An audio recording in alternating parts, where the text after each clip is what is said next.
சுசீலாவுக்கு அரசியல் நல்லா தெரியுமா. நான் விசாரித்த வரை அரசியலில் ரொம்ப நுணுக்கமாக பேசுவாங்களாம்.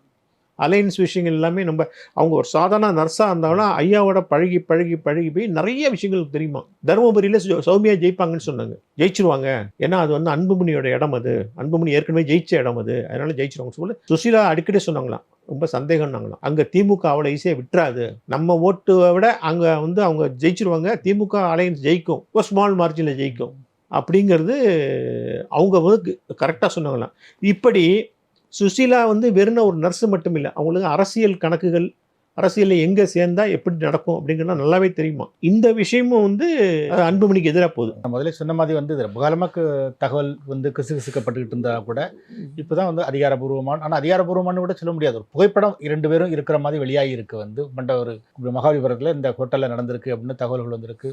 பெரும் பத்திரிகைகள்லாம் வந்திருக்குன்னா கூட அது பெரும் அளவில் எல்லா பத்திரிகைகளையும் வந்திருக்குன்னு சொல்ல முடியாது. வந்து நேற்றுக்கு அந்த படங்கள் வெளியாகிலிருந்து எல்லா பத்திரிகையும் அது வெளியாகல, 1-2 பத்திரிகைகள் தான் வெளியாகிருக்கு. வந்து அதனால சிலருக்கு ஒரு டவுட் இருக்குது, இது உண்மையிலே உண்மைதானா அப்படிங்கிற மாதிரி. வந்து இதை நீங்கள் யார்ட்டையா உறுதிப்படுத்த முடிஞ்சதா? வந்து இல்லை, மகாபலிபுரத்தில் காலிட்டன் சமுத்ரா ஹோட்டலில் 24 இந்த ஆகஸ்ட் 24ஆம் தேதி இந்த திருமண நாள் வந்து கொண்டாடப்பட்டது அப்படிங்கிறத உறுதிப்படுத்தியிருக்காரு அன்புமணியோட பிஏ வந்து மணியன்கிறவர்.